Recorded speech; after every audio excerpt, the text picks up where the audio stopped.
মেয়ে দেখতে যে আগে খোঁজ নিচ্ছে, মা তুমি নামাজ পড়ো, তোমার নাম কি মা? বলছে আমার নাম অমুক। আব্বা কি করে? বলছে আব্বা এই করে।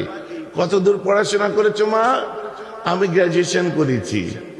তুমি কোরআন শরীফ জানো মা? জি হ্যাঁ জানে।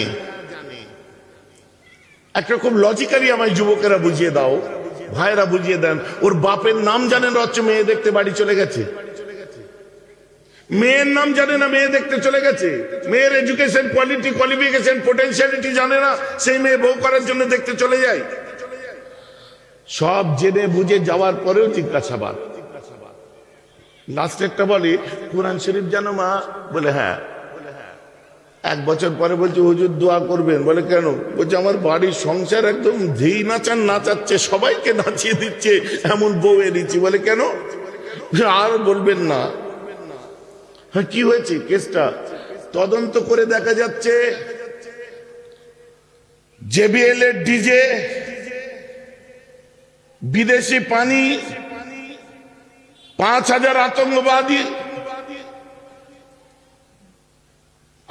বরযাত্রী, খাওয়া দাওয়ার ব্যাপার থাকে তো নাকি, সাথে করে দিয়েছে। পটাকা, বোম, ফুলঝুরি, আকাশে আগুন হয়, ধুম দাম করতে করতে মেয়ের বাড়িতে যে হামলা করে দিল। যে সব কিছু খেয়ে দিয়ে আলমারি, 5 লক্ষ 10 লক্ষ টাকা,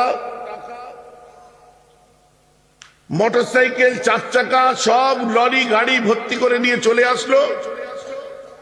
ড্যান্স করতে করতে বাড়ি আসলো। এখন বলছে যে আমার সংসারের সবাইকে নাচাইয়া দিচ্ছে হুজুর, এমন বউয়ে দিচ্ছি। আমি হ্যাঁ, তুই নাচতে নাচতে এনেছো, আর এখন নাচালে দোষ?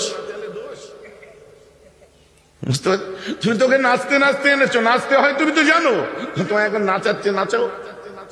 গত 2-3 দিন আগে বুঝলেন,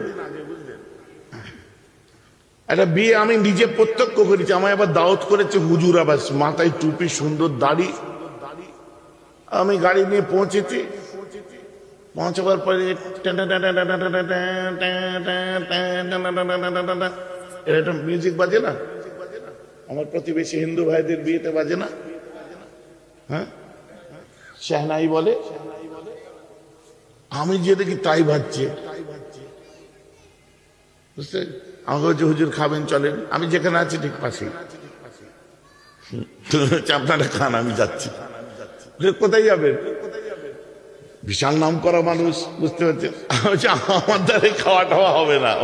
বলে কেন হুজুর? একটুখানি খাবেন।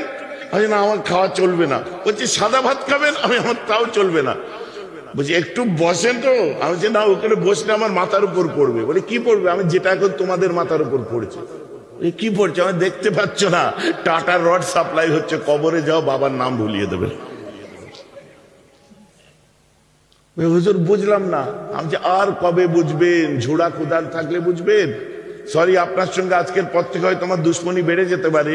তো আমি আল্লাহর কাছে শুকর করব যে আপনার এই দোস্তিটা দুশ্মনীতে পরিবর্তন হয়েছে শরীয়তের জন্য, আল্লাহ রসুলের জন্য। ভাই সরি, আপনার বাড়িতে এই মুহূর্তে যেটা বাজছে, ওটার জন্য আপনার বাড়িতে আমি খেতে পারবো না, কারণ ওটা আমার আকীদাই নেই, ওটা আমার চলবে না। বুকের পাটা আছে, কেউ বলতে পারবে বিয়েতে যে বাজছে, 100 কিলোমিটার দূরে গিয়ে দেখছেন বাজছে, বা কোনো ওয়াহিয়াত কাজ চলছে, বুকের পাটা আছে যে আমি খাবো না। তখন বউ চাপ দেবে, শালা চাপ দেবে, বোনাই চাপ দেবে, এই চাপ দেবে, ওরা মুখ দেখাবে, ওরা মুখ দেখাবে। আপনার আমার খবরে কেউ যাবে না। পলিসি মেকিং করুন, টুক করে পাতলি গলি দেখে কেটে পড়ুন। সবাইকে খাইয়ে দাইয়ে ভিড়ের মধ্যে আপনি আউট হয়ে যান। সব মিটে যাওয়ার পরে এসে তাদের সামনে দাঁড়ান। যদি কুটুম রক্ষা করতে হয়, আর যদি দুশ্মনী করতে হয়, তা আল্লাহ রসুলের খাতিরে করুন। আমার আল্লাহ রসুল আপনার দোস্ত হয়ে যাবে। সুবহানাল্লাহ। বোঝা যাচ্ছে তো নাকি?